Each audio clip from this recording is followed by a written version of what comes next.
Welcome to another Mental Wealth Moves podcast. In this episode, Casey, Debbie, and Kyle discuss navigating ketamine treatments with a deep Christian faith. Very interesting perspective, and I'm very excited to share this conversation with you. Thanks for coming, Debbie and Kyle. Super excited you guys made it. Yeah. I know we've been talking about having this conversation for a while, so I'm glad we're here. Yeah. All right, so Debbie, tell me a little bit about what brought you here. Okay, well, I have a severe abuse history. Most of it was as an adult. And I got to a place where I had a neural episode with FND, functional neurological disorder. And people actually recognize what that is now. It was my third episode. And each episode got a little worse. I had one in 22, and then I had this last one in 24. It's taken me about 22 months to recover. Wow. And so that kind of sparked and set off everything. It kind of shut down everything I was doing in life. And that happened in March of 24. And then in May, I fell into a place where this neural episode left me in a place where I wasn't able to even hold conversations past 15 minutes without complete fatigue, mental fatigue, and I wasn't able to. So all my connections fell away, and I found myself in a cycle. Like every week, half of the week was spent in total fatigue, and the other half was spent. It was like Wednesday afternoons, I would just drop into a deep, deep depression. And it was like, I always feel like I fell off a cliff. And I did the things that I know to do to help myself. And it wasn't helping. I couldn't pull myself out of it. And so my naturopath actually suggested that I try it. And so I researched it because that's what I do. And I'm glad you do. And I looked into it, and at the same time I was researching it, I was also praying about it. Nothing in my life is more important than Jesus, and because of that, I didn't want to give myself to something that anything else. So I prayed about it, and I felt like I was in this place where he didn't say no. And I've learned that when he doesn't say no, I can walk forward to a degree, just as long as I take him with me. And that's what I did. So that's what brought me to the clinic. And I love that authorship, like your autonomy and you still bringing your faith with you, which is so important to you. And I think it should be to everyone, to believe in something bigger than ourselves and to be able to plug into that strength and that unity and that community that can come with that. So I'm so glad you did that. And, we really like informed, clientele. Like we don't want people to do this who aren't ready to do it, because that's the biggest prognostic factor, because we want people to have good outcomes. And, well, and I also recommend visiting the different ones in town. Yeah, we absolutely. did that. We spent the money for the initial visits on 2 or 3 of them. Oh, good. Okay, good. Yeah, I don't remember us talking about that before. I'm glad you did. I always think people should, get an idea of, because even though I think we're awesome, we're probably not for everyone, and so it's important to recognize too that, certain things are going to land better with certain people. Ultimately, we're just passionate about increasing the access to something that can be so transformative and profound for so many people. So I say the more the better, as long as people are doing it right, in my opinion. And so tell us a little bit about your experience. So you made the decision. You said, okay, I prayed on this. Jesus brought him with you. And then you came in. And I came in and I was scared. And that's one thing that I feel like this whole journey has given me. this whole journey for me started out with a prayer, Lord, make me more authentic to what I'm teaching. Mm. That was, and then everything just kind of. That was before the episodes. Yeah, that was that was in January, before the episode. Mm. And it was like he just said, okay, I want you, and I want only you, and not with all the other distractions of teaching and counseling that I was doing. And I felt like he just kind of pulled me aside. And because there's not much you can do when you can't communicate with people very long. Connection, the only connection that I was really feeling was my connection to him. Mm. Like he was offering you a deeper healing through that process. Yes, yeah. And that's what I felt. I felt like he was offering me more than knowing about him, which is where a lot of Christians lie. Mm-hmm. And I was offered him. Mm. And that relationship. And Kyle and I were just talking about it, that we talked about how important attachment is. And we're learning more and more about that people change in an environment of attachment, and almost like being reloved. Mm. And so for me, I felt like he just said, okay, Deb, you want to know my heart? Because that was my prayer. Show me your heart, Lord. Mm-hmm. And he showed me his heart over and over and over. And I feel like what ketamine did for me was that it broke down, because one of my biggest defenses is intellectual. Mm. I can kick anything upstairs to think about. Right. Yeah.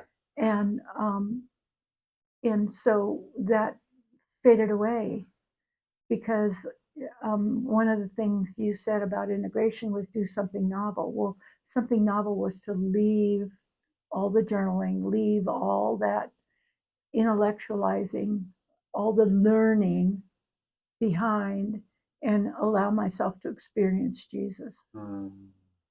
That's powerful. Mm-hmm. Yeah. So you came into the clinic Yeah. with a little bit of, apprehension. Yes. Yeah.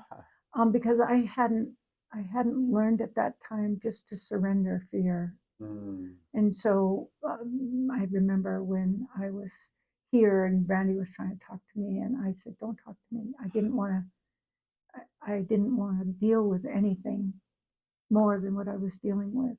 And that's so commonplace, like that's why in our integration workbook, we have that pie graph. Remember that page? Yes. Where, a lot of people come in, 95% of the work is that reset, is Mm-hmm. that physiological shudder that can often come Mm-hmm. from these types of experiences. And you had that in spades. Oh my goodness. Like your experiences were such a powerful release. Yes.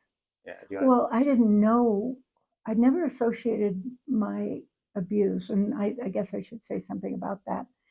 My abuse was a little bit unique. I was kind of set up for it in childhood because I grew up lonely, and I didn't have a lot of deep connections. And the church I was in taught me to understand Jesus through the intellect. Mm. Would you say that was very doctrinally focused? Yeah, very doctrinally focused. Sort of duty and behavioral oriented. Yeah. Mm. And so I grew up trying to please God. Mm-hmm. And so what my experience was is that that was my childhood. So I was kind of like ripe for the picking. Mm-hmm. But so when I became a mother, I felt so inadequate. And of course, I didn't have a deep connection with my own mom. Mm. And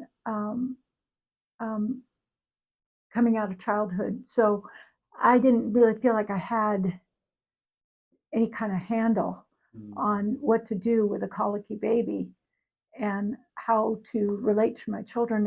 And then what made it worse is I read Dr. Spock's book that said you damage your kids in all sorts of ways. And I read that to be that I couldn't do anything that wouldn't damage my children.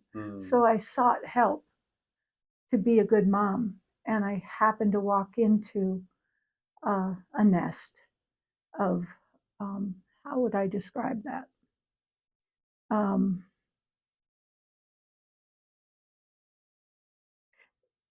It was a nest of people who were doing, unbeknownst to me, they were interested in mind control. And so most of my abuse happened at the hands of a cult in service to mind control. And so a lot of it was psychiatrists and psychologists and Very highly trained. very well trained people. So their goal was to fragment my personality, to control my behaviors and what I would believe. And they were very successful at that. I had more personalities than I could count. And I quit naming them like at 87. Wow. Yeah. I remember making a list on paper, keeping a list every time somebody new surfaced as I was recovering. And I quit listing them at 87. Yeah. Yeah. Had you been diagnosed with dissociative identity disorder at one point? Nobody's diagnosed me with that other than, I don't know, dude, Ed the kids saw it. This is my son. Yeah. And I definitely was diagnosed with that. But when I was with my perpetrators, they just enforced that I was crazy, psychotic, crazy. And they managed to move what they were doing into me believing it was my family. So I was estranged from my mom and my dad and my family, and all the kids grew up without grandparents on my side for like 10 years. Wow. Yeah. Yeah. Yeah. So, I mean, Kyle, you want to introduce yourself and talk about a little bit what you've seen? Yeah.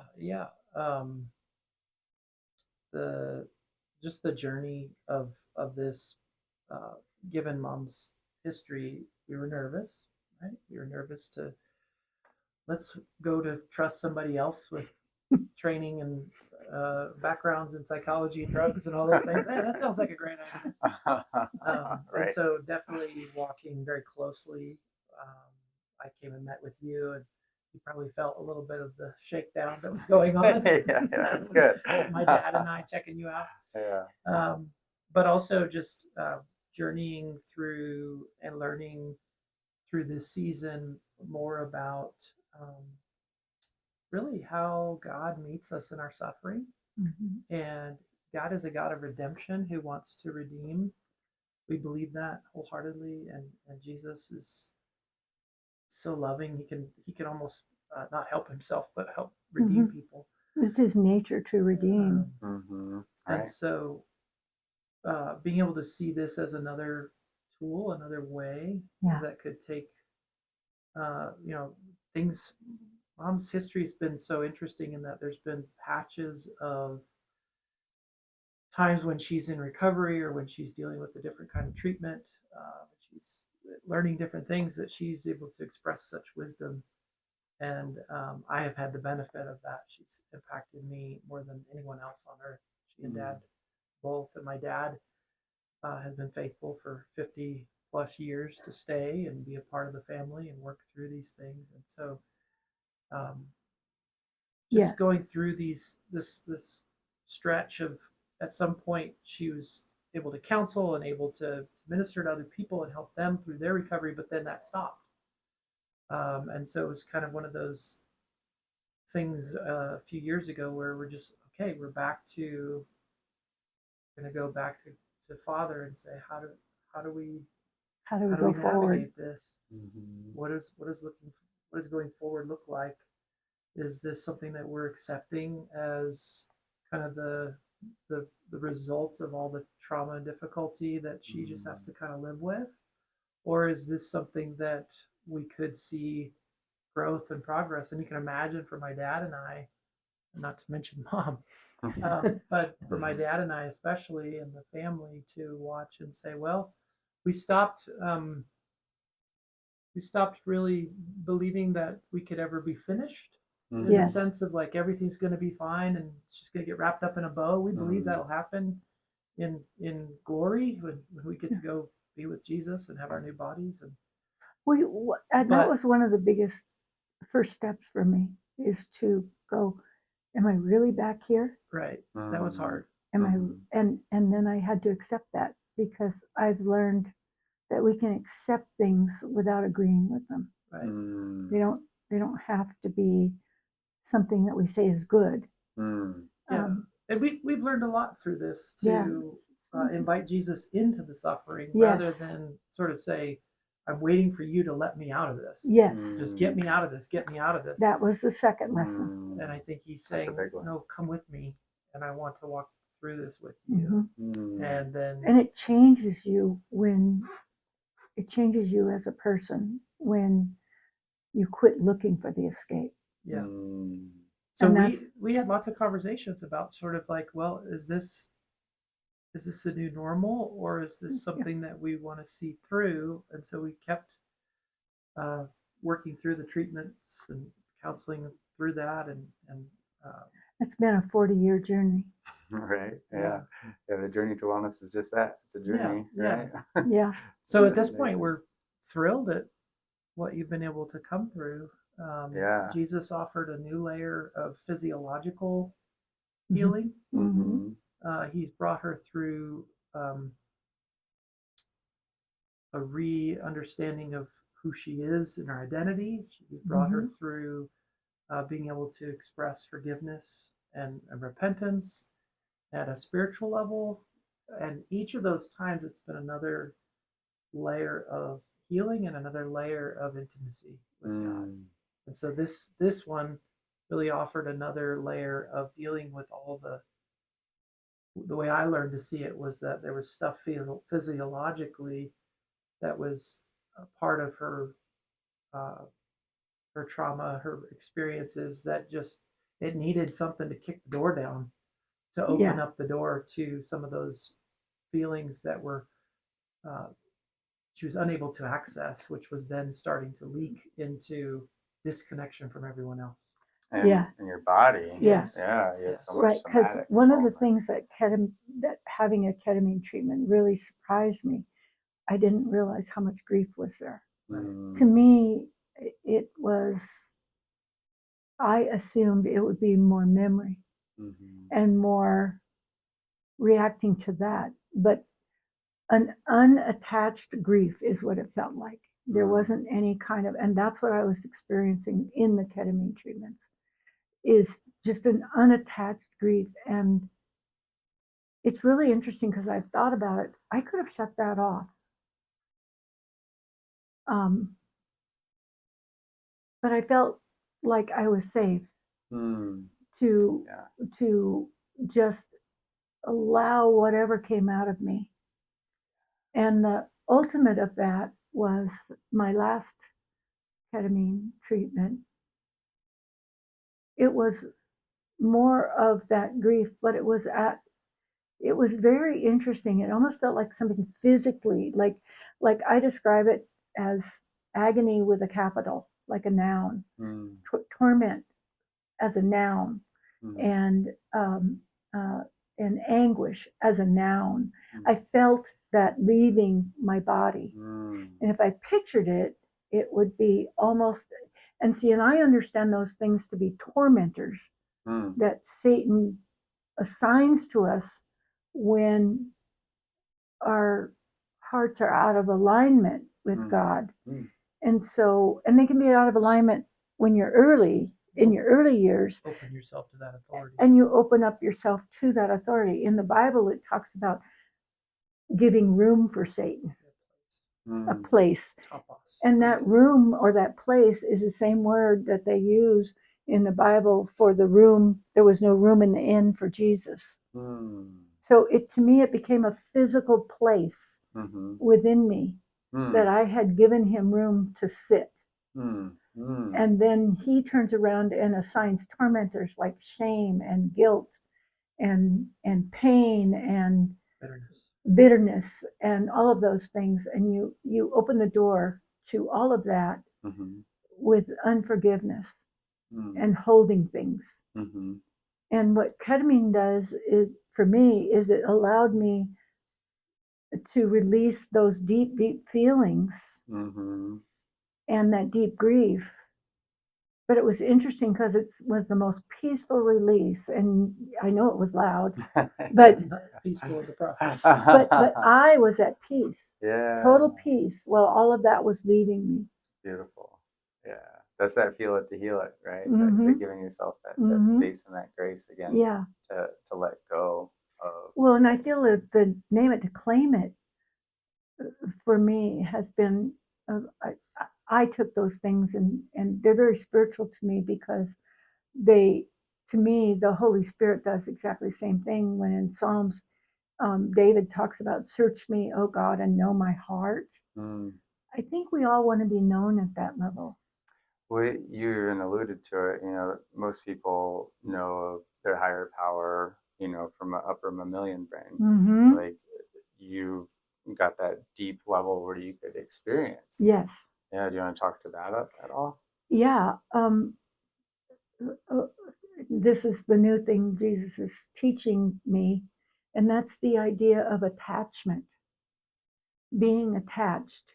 Instead of knowing about him or thinking about him, I feel attached to him, and I feel like he's part of me. So It's the invitation he gives us. yeah, that's the In invitation. John 14 Go and ahead. John 17. You don't mind me? No, go ahead. Yeah. In John 14, he said Jesus is about to leave the earth, and he says, I'm going to send the Comforter. I'm going to send the Holy Spirit to be with you. Mm-hmm. And then he says one of the most incredible lines in all of Scripture, and we will come and make our home with you. He says about God coming to be with man when we obey him, when we make him our Lord. He comes and to be with us and makes his home with us. And then in John 17, he makes the connection between him and his Father. And he says his prayer for us is that we would be able to join him in that same oneness. So Yes. just as the Father is in the Son, he wants to invite us to be in them Right. in that way. Mm. Not in the sense that we're the same, but in the sense of the connection Yes. and the relational absolute warmth of a community. And that's what the trauma breaks us away from. Right. And this has been a process of another layer of reconnecting that through that. Would Right. you say that's true? Yeah. And then recently I'm learning how much the face matters.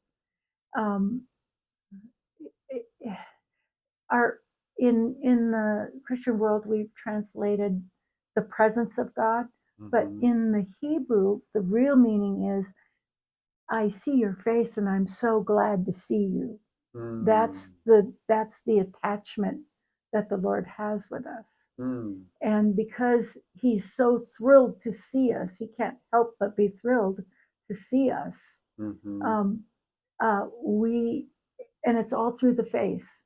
So in my life, I use a lot of imagery, and I use and it's spiritual imagery because I picture Jesus right there, and I picture myself holding my hands around his neck and being held.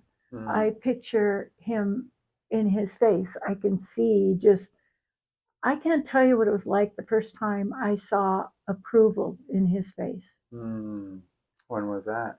That was in 22.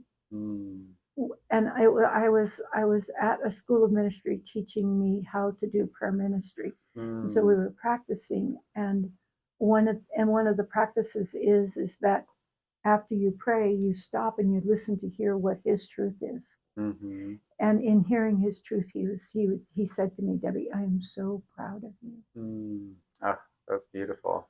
And that's the creator of the universe. Right? My creator telling me he's proud of me. Now, it's not in my own effort, because he sees me through the righteousness of Christ, because I have accepted the sacrifice.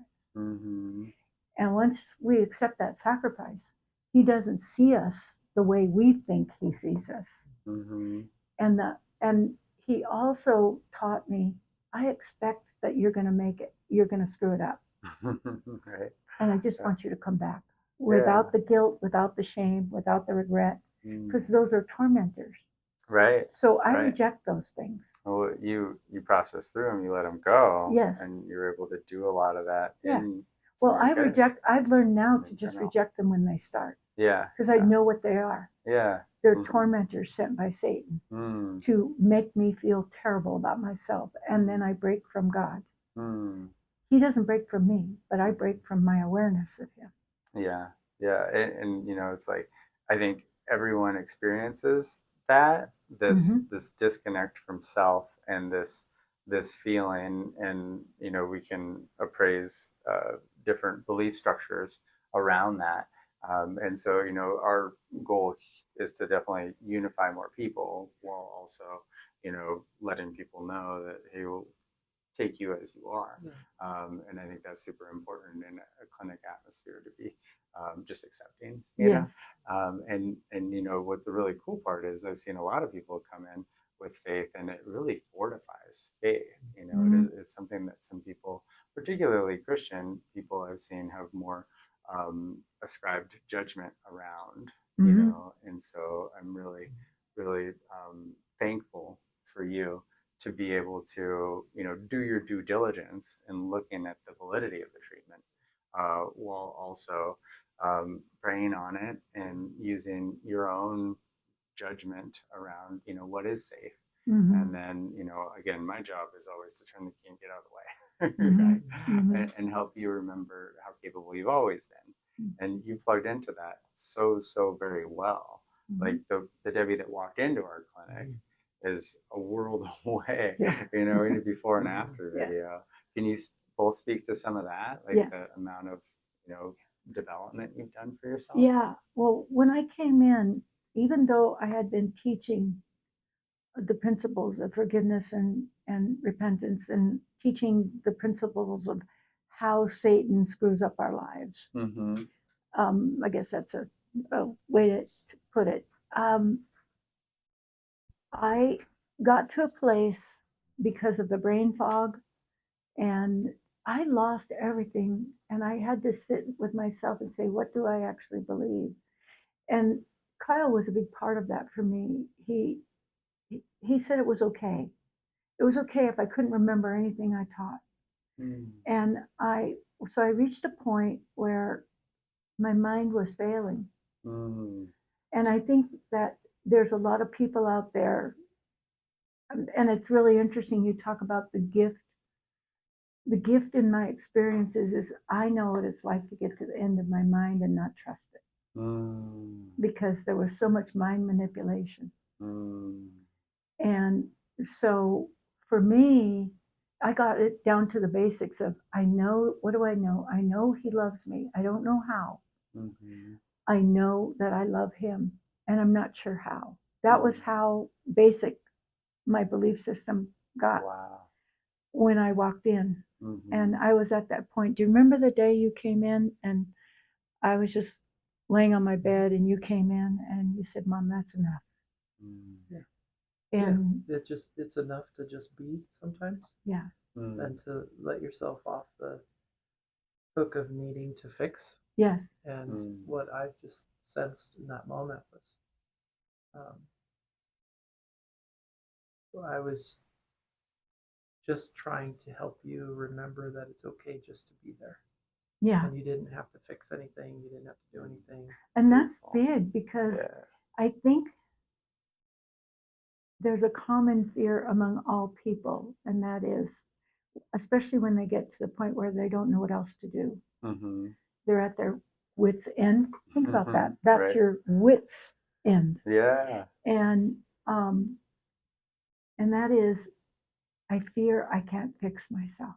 Well, and you were in a place of not being able to be in crowds. No. You were in a place of not being able to walk. You were in a place of everything collapsed. There was a lot of depression. There was a sense of, is this all there is? I was convinced I was going to die. I just felt like I'm not going to, maybe not take my life, but because I couldn't, because of the kids. But I you weren't think- living your life, that's Right. for sure. Right. No, Mm-hmm. no, and so But yeah, so I'm so thankful for the tool. yeah, of Yeah. what yes, and love and how you I framed just it. I can't say enough about how yeah, I was more skeptical than you. I know you were. Right. I knew. My training says, whoa, Good wait, son. wait, wait, wait. But I think in the Well, Kyle is the youngest, so he Mm. sat with me the longest through Oh, yeah. personality changes Yeah. and Lot of mom th- turning into a 6-year-old lot and of therapy. Mm. lots of Wow. therapy. Yeah. And the therapy was so ripping and tearing, Very Yeah. difficult. very difficult. It's almost because you're asked. My therapist was a dissociative specialist, Mm-hmm. and I was asked to relive all of it. Well, we know now that the brain just takes that and deepens Just more trauma. your your trenches of Yeah. default Mm-hmm. ways in your brain. Right. And But I think I would say too, though, like the tool of the tool of the ketamine really made a catalyst for you yes, to be able to deal and face what you needed to, and it wasn't just the ketamine treatments, as I know that's one thing I appreciated about our conversation was that there was no quick fix sense. It was more of a sense of this is a tool to put in place to give you empowerment to do the hard work, which I know to be true, which is you have to go through it, you have to walk through it, right.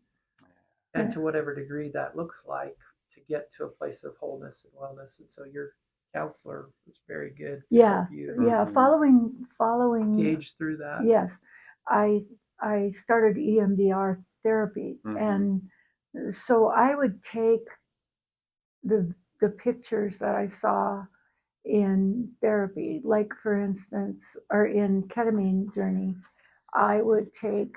I remember seeing an engine block, and it was like at first I was traveling. And then all of a sudden, I was just stopped, and there's this big silver engine block standing like this. That's the only way I could describe it. It's a big metal thing. And I didn't know at the time of that journey that I could go into that. So I went around it. But in my EMDR, I went back into that space. And that's where I found the actual programming that I went through. The Oh, wow. brain programming. It was because they would use the physical and the sexual and the emotional trauma And spiritual. and the spirit and very much spiritual trauma to to get me to a place where they could work with me, quote unquote. Right. And so I this was all buried. I didn't know any of that was happening to me. Right. Yeah. Well, while you were going through that, I remember us talking about how it was like each treatment, you had a buildup of poison of some kind that you couldn't access, Right. but it was leaching into your bodily experiences, your depression, all these different things. And so each treatment would almost let some of the poison in, and then you had to face that poison and deal with that. Yeah, there was always two phases to and I remember you having some really deep relationships, deep connections, and deep dives into having to face those lies and recognize they weren't true because of the programming, but also being invited into some really unique experiences with Jesus. Yes. Through that he met you there. So just as you had to go through hell, he met you there. Right. And brought you into some really rich experiences. Right. That helped you. I had experiences where I was in the throne room with him and the Father, and they related directly to me. They were, I'll never forget the vision that I was in. I can't even say it was like I saw it. It was I was there, and This wasn't during the ketamine treatment. No, this So was people know. after. Right, this was after. But these are the kind of things that where Jesus took me through Yeah. the pain and the suffering, and then would bring me to a place. And to this day, I can only marvel at the transformation, because I'd be locked into a thinking like, I'm trying to remember one of the lies, and there was no way I couldn't believe it. So wonderful that you can. Yes, it is, isn't it? But I couldn't, I could not believe it. I tried to not believe it, and I could not believe it. And then I would take Jesus into it with me. So it would be like the ketamine just kind of allowed that doorway to open. Right. And out of that came Your ability to process. I could process it. And in processing it, I could then stop believing it. Yes. Yeah. It's so much more important what happens after a treatment than what happens during a treatment. And I tell everybody that. And I love what you had always said, in groups is like, I use the ketamine treatment as fodder for my therapy. Yes, exactly. And that, because I'm one who always wants to get the most out of whatever I'm doing. And so to me, when I could go back and find that dark corner over here that I saw in the journey and walk into that. And I think that because I have the foundation of having Jesus, see, what I believe about Jesus is that there's nothing in life circumstances that I have to fear. And that's part of the blessing of my experience. I learned there's nothing to fear because he has my back. It's not that things won't happen to me. It's that I can get through them with him. I cannot get through them on my own with my own mind. I see all the weaknesses of that. Right. I love what you said earlier about inviting him into the suffering, because that divine part of you wants to be there with you. It's there is that gift, and those gifts are harder to find in those really difficult situations that I think all humans come across at least a few of them. And some people get much more than others. And it's a testament to resiliency to be able to be here and be able to come as far as you've come. Like, oh my gosh, like I don't want to minimize it. Like, I really want to stress how far you've come. You were in here with a walker, you barely were walking. Let alone any little thing tossed my walking. She's able to really be more present with her grandchildren. I've already noticed that. She's able to even go back to caring for other people, which is her passion. She's able to read again and write again. And, that's huge. And be in crowds again. So she's now we have to keep up with her, which is what it's been like normally. So it's nice to return to that. We pray for my dad. You were talking really about thought he was going to retire, but they have two different versions of retirement. Ideas about that. The great dichotomy, right? Well, I always felt like so much of my life I didn't get to live. And really even that seems like it's repaired. There's a principle in scripture, and I know you probably know where the verse is, but it talks about how a broken bone is stronger where it's healed than where it's been broken than where the rest of the bone. And I look at that and I say, my sense of missing out isn't like it was at all. That's huge. Yeah. It's really I feel huge. like I'm more able to be present. And I also know Jesus can't be found in the future or the past. He's found in the present. Beautiful. So as you process things, he's there. As you live your life. He's there. He's in me. Right. And somebody asked me, do you think of Jesus? Do you think of Jesus as your close friend? And do you know his habits? Do you know what he eats? Do you know what his passions are? Do you know what makes him smile? Do you know what makes him? And that kind of level of, I want to just call it intimacy with Jesus, is really foundational to have the courage to go into a journey of healing. And it's hard, you know, like some people have forgotten that. And it's hard to get back in there, and you need that kind of reset to be able to start that. Like you lost everything else, and you still, that was like the only thing that you had left, it seemed like. I think some people have lost that. And you know, or I wouldn't say lost, it's like it's in there, you know, it's just, it's buried. It, you know, self-bitterness, when you are just beating yourself up, that buries it.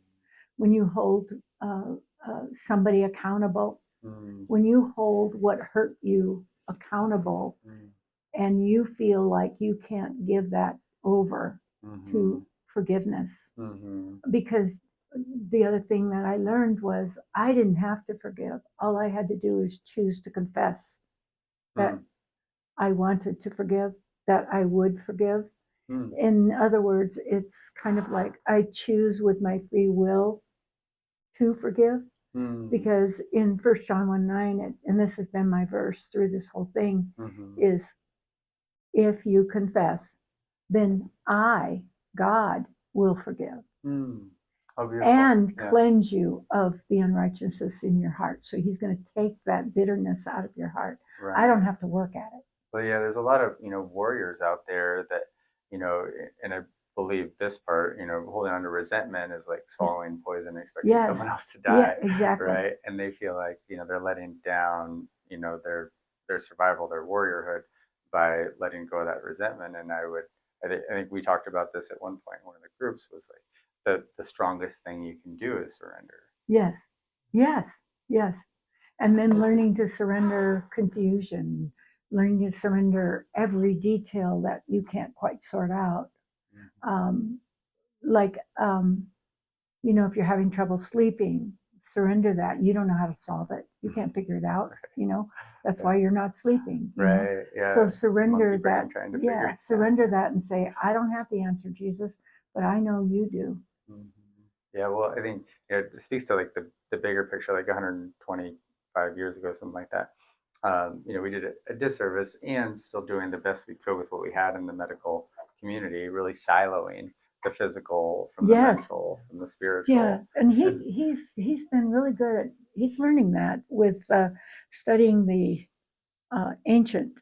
Yeah, just understanding. They had a different understanding. So many people's experience of religion or doesn't matter whether it's Christianity or something else. So many things have worked to pull us apart. We live in a modern era when this is physical and this is secular. This is all these different things, and really recognizing what we're made as integrated whole beings, and so much of what we experience pulls us apart. And so much of these healing processes are about integration of the whole self. Absolutely. In such a way that we need that. Whether now, ideally, you do that with your creator in the mix and being a part of that, because that's another part of that whole. I don't think you can become whole until you recognize your creator. Yeah, spirituality is so important. Like, you know, the best treatment plans is holistic. You know, we look at the physical, we look at the mental and the spiritual. Because all of these things that we try to do, they can become the ego barriers all over again. Right. And then you're back to the same place. We were talking about that this morning. Yeah, well, and I think that like your counselor was teaching you as well, there's also a social element to this. Right. In the sense that we need to allow ourselves and invite and ask God to provide counterformational experiences of Yes. trusting and loving relationships that help us reimagine what it is to trust someone in a relationship, what it is to trust ourselves in a relationship, what it is to trust God. And so there's definitely a communal aspect to this as well. Yeah. That is part of the healing for anyone, I would imagine. 100%. That's why I think people go downhill so quickly without community. You know, somebody said it this way: we were designed to have a community to suffer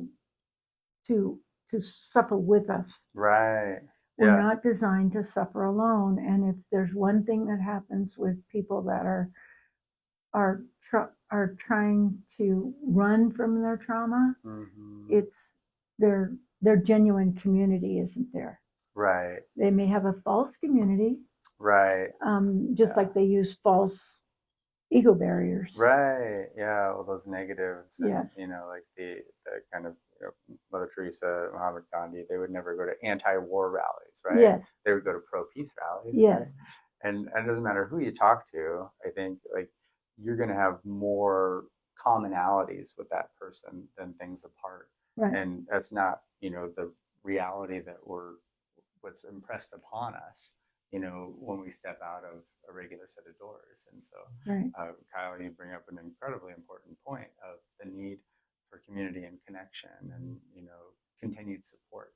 Yes. And I think that's why it's so important to me to, you know, be able to have like that continuation, you know, because it isn't just like you get ketamine, you're all better, you know, by any stretch of the imagination. It's like, you know, let's open up that window, open up that door, remind you how capable you've always been, and then help you, you know, make those decisions so it's a sustainable path. Again, ultimately, we want to see people less over time, not more here, which is, you know, different than a lot of that was a big part of what I was appreciative about this is your holistic understanding that we're involving the body, the mind. It's not just thinking of it through a clinical sort of the drugs are going to help the brain and that's what's going to do it, but it also wasn't just this psychological categories and we're just going to be able to process through and get the breakthroughs of dealing with repressed emotions and those sorts of things.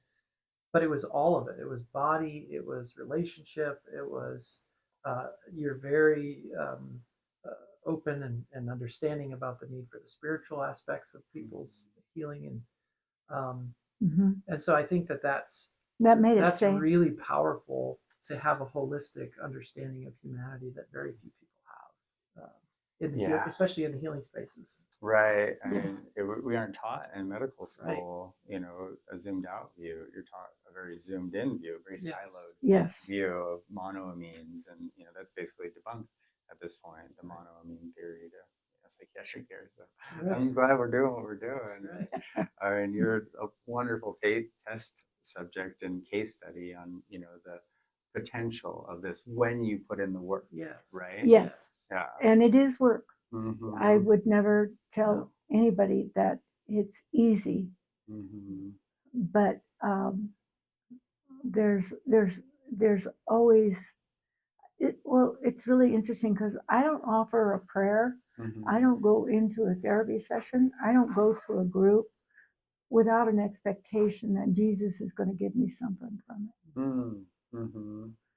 I don't even go into counseling somebody else without an expectation that I'm going to receive something.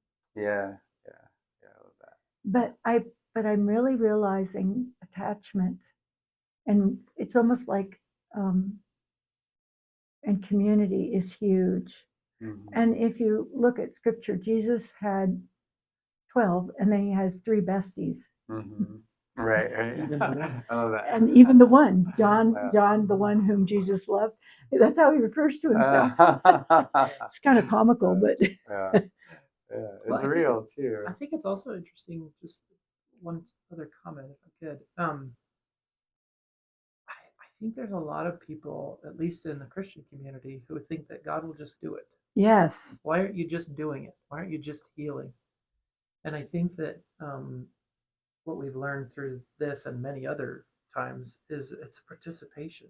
Mhm. I've got to put the work in. I've got to choose of my own free will to be a part of this. It's not I'm going to sit down or I'm going to enter a prayer service and it's going to get done. That's what we're all looking for. Right. Right.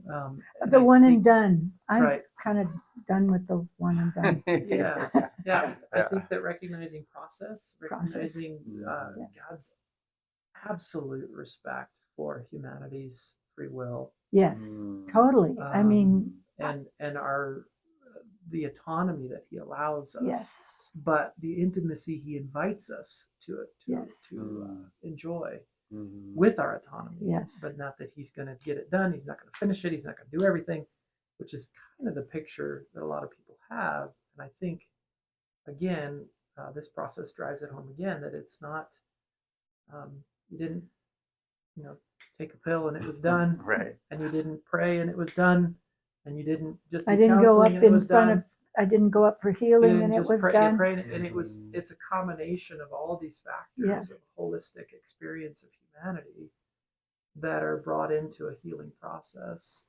I know God can do and does Yes, sometimes, and He does sometimes. but I don't.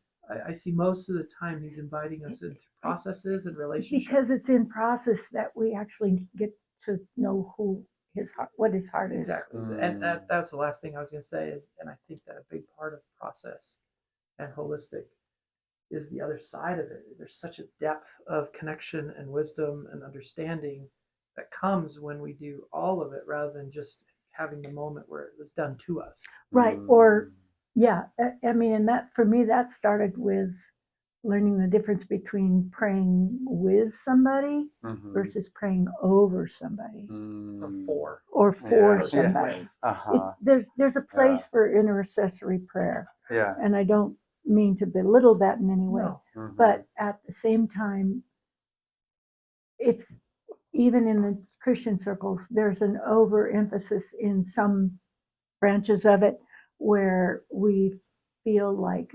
if we ask for healing, we'll receive it. Mhm. And I think about it, it just hit me. Would I have preferred to have a one and done, Mhm. or would I have preferred the process? And I have to say I prefer the process because of the depth, like he said, the depth of Right. connection.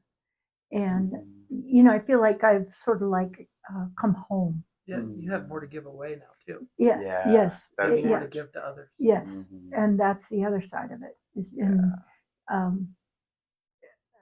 Because when you experience Jesus that way, you just naturally will give.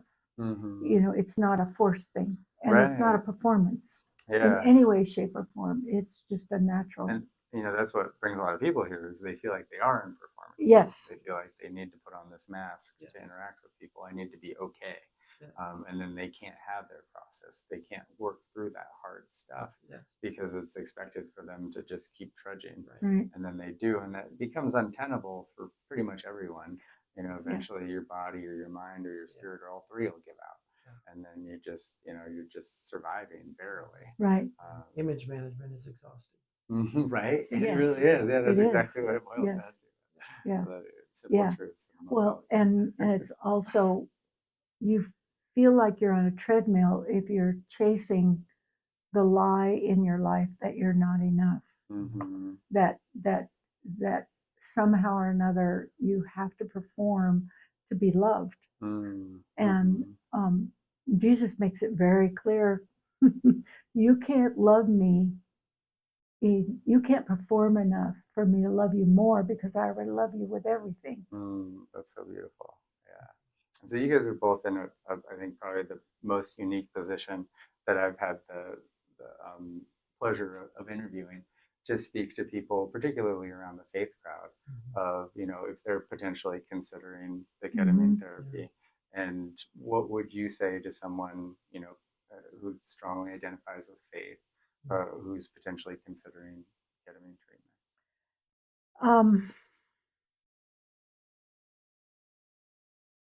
I would present it.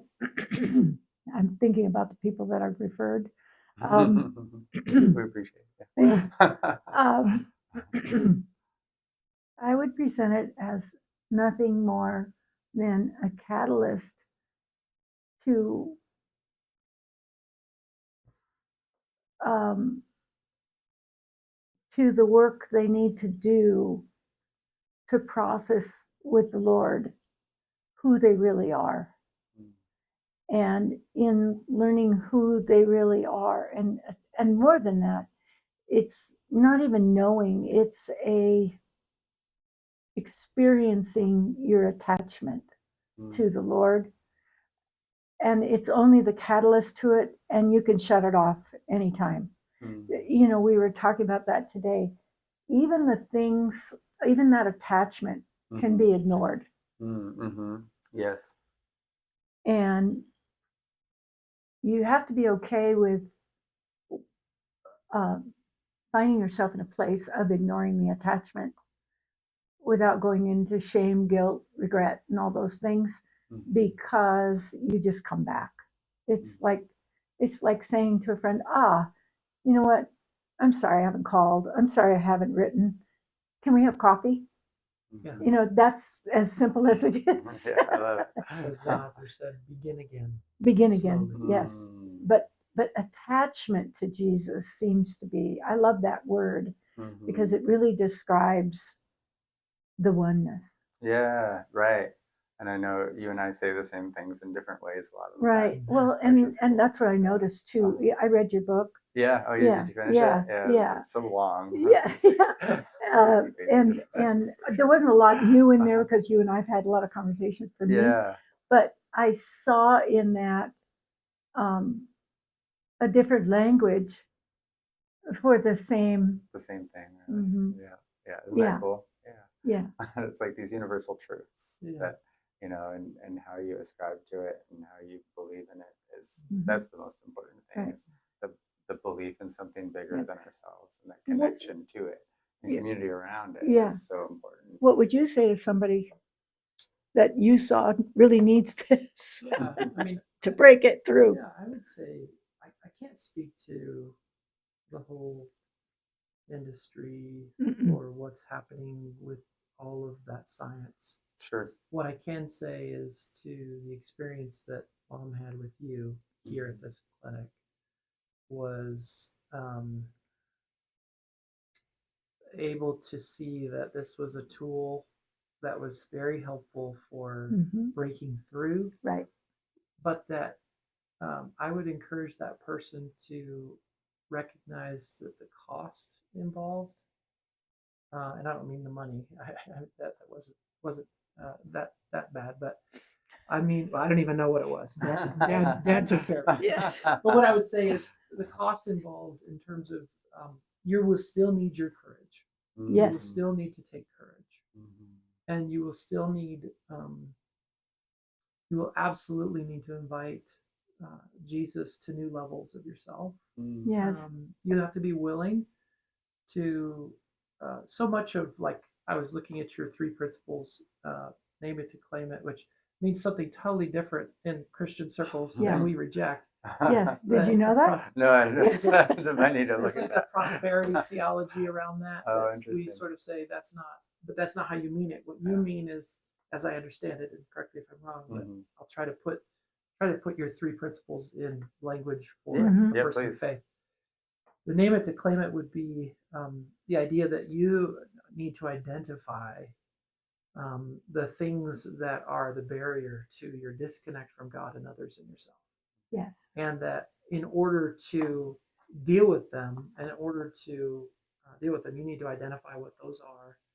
And to claim it is you need to experience acceptance. You need to recognize that this did happen and stop running.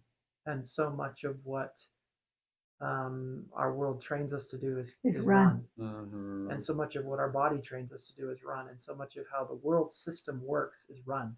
Right. And Jesus is saying, be courageous. Let's face this together. Let's face this together. So that's the first thing, name it to claim it. The second one was feel it to heal it. to heal it. Yes. Which I think most people's experience of faith today, particularly in our realm of the church, the Protestant evangelical, is we disconnected from historical understanding of faith, and we have sort of a shallow understanding of a transactional salvation relationship. Mm-hmm. Instead like of if I believe, if I do this, if I perform, Then I'll then go to I'll be heaven. loved, then I'll be Right. accepted, then I will have my future. right, Mm-hmm. and Feel It to Heal It says, no, part of growing into a mature human being is suffering, Is Mhm. accepting is that accepting suffering difficulty is and part suffering. of it. And historical faith makes it very clear that that's part of the Christian understanding of the world, that suffering is a part of this. And a lot of people Explain what you mean by historical faith. anything prior to 50 years ago. Yeah, really, that's about it. Yes. Many believers have understood that when we experience life with God, it's not going to just mean that everything's going to go our way. That we're going You're to, not invited on a cruise ship. right, You're invited on a battleship. and a different A different. experience of walking with God through suffering, not just saying, "Get me out of this," and then bam, he's out. You quit. Feel It to Heal It involves quit looking for the escape. Yeah, and recognize. So I would say, big picture, name it to claim it is the idea of identifying the barriers, and then being able to accept the things that have happened in your life as part of your story. Mm-hmm. That's a narrative that God is working through. Mm-hmm. The Feel It to Heal It is have the courage to recognize there's process involved in healing, and invite Jesus into process with you, into a with God life rather than a for God life. And then the final one being so it was what's good. Name it to tame it. Name it to tame it. I'm Yeah, sorry. no, that's right. I'm like, oh, this Name is it what saying. better. Name it to tame it. That's even better. Okay, Yes. good. Name it to tame it. Because the last one is reframe it to reclaim it. Yes. Reframe it to reclaim it. Yes. Okay. So reframe it to reclaim it would be recognizing that there's a sovereign story that you're a part of, and it's not over. Right. And to live into the present of purpose, and recognizing that your experiences don't define you. Right. Your experiences are just simply that. They're things that you have been given to work through in order to discover the true heart of God for yourself, and for who you are. And so reframe it in order to what was it? Reclaim it. So Reclaim it. reclaiming authorship. Yes. Yeah. And so then I'm invited into purpose and identity through my story, rather than seeing my story as something I just don't want to deal with or I want to run away from. I can actually You also realize narrate my suffering through that lens of what God was doing in my life, right, in order to help me work through that. And that's that gift. And because out of that gift comes attachment to Jesus, attachment to your Creator, and then that settles your peace. That's where peace comes from. Is somebody said it this way: growing as a person is less about striving and more about learning to rest in Jesus and surrendering. Anytime something is confusing, that's kind of like first line. Second line is to ask if there's something in your life that He wants you to deal with. And the third line is rest. Because I have many experiences now where if I'm confused confusion for me is a big one, because my intellect is a strong part of me. And I've learned to use that instead of leaning on my own understanding, but rather surrender that and use it as and in surrendering, I expect rest. And I expect peace, because that's what He promises. He promises a peace that goes beyond human understanding. Because how do you rest if you're tied up in knots, if you're depressed, if you're, all this stuff? You can't, unless you realize that there's an exchange there. with surrender. Right. And so surrender has become huge in my life. I don't have to be right with my husband. I don't have to be the one that wins the argument. I don't have to be the one that forces belief on anyone. I don't have to be the one that feels like they have to perform. I don't need any of that. I don't even have to worry about confusion of what I believe. I can just surrender that and have an expectation. The way I surrender it, I visualize myself putting it in a box and handing it to Jesus and saying, here, you keep this until you want me to see it again and deal with it. It's beautiful. Yeah, awesome. No, like so much wisdom in this conversation. I appreciate you both so very much. Any parting words, anything you guys want to end on in regards to? I'm grateful. I guess there'll be one more thing I'd share that really has been the narrative of how I see this and how I've seen my own life. And it'll sound a little abstract, so forgive me, but in Dostoevsky's book, The Brothers Karamazov, the very beginning of that novel is started before it starts with the scripture, unless a kernel of wheat fall on the ground and die, it will not bear fruit.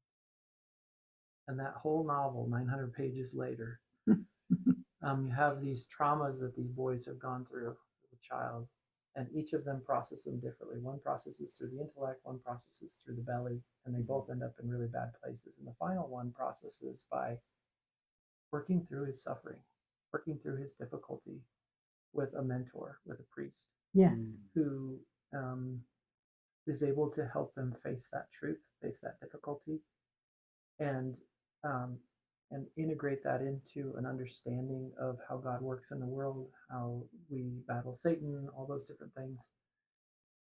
And then the novel closes with these little boys have hurt their friend and accidentally killed one of them while they were playing. And the hero who went through his suffering, who went through all the difficulty, is able to then comfort the boys through their suffering. Yes, I find there's nothing. I'm back to counseling. Yeah.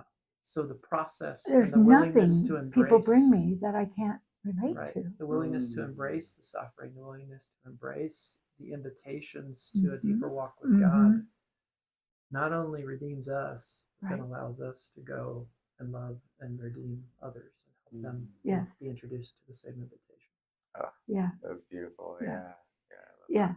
I find nothing frightens me. And I'm not I didn't get a master's degree. I only have a bachelor's in psych, but I've read and read and read and studied and done a lot of life coaching. But one of the first things that for me was there was nothing that frightened me. I was willing to walk with the Lord through anything anybody brought me. I think that's the gift of walking through the healing and doing the hard work, is that you can then join him in being a healer. Yeah, you get to partner with him. Yeah, 1,000%. Yeah, I love that. Yeah, what's good for Debbie, what's good for Kyle, what's good for Casey is good for the universe, right? Yeah. When we're doing better, we've got more to give. You know, when we're suffering, when we're in a place of stuckness, when we're in performance mode, or the image. What did you say? Well, there's a clarity between people's behaviors and people's hearts and how they connect, and there's a clarity. So you kind of know the game of life. Yeah, you know the game of life. You know how people they're not what they're presenting. Right, and never. You can have a compassion for that's a decision they've made in some way, and recognize kind of the schemes that need to be undone in order to try to invite them into that and see if they want to walk down that road. Yeah, again, it just boils down to letting those walls down safely, right? That's why we're so important. And that's why I love that you brought that up, how safe you felt here, because safety is so important. You know, I teach all my staff the importance of being able to be a calm, safe space and trauma informed and accepting of where everyone else is coming from. And, No, it was a beautiful conversation. I appreciate you both so very much. Yeah, Thank thanks you. for your Thank you for the time. opportunity. Yeah, thanks for sharing. Yeah, Thanks for inviting us in. absolutely. It was Yeah. fun. I appreciate you both. Stop. Thanks for tuning in for another Mental Wealth Moves podcast, because the best investment you can ever make is in yourself. I'm your host, Casey Dubrovic, the owner and founder of Revitalized Ketamine Clinics and Rocked Wellness Bar. If you have any questions or comments or suggestions, we'd love to hear them. Thanks so much, and make it a great day. Remember, what is good for you is good for the universe.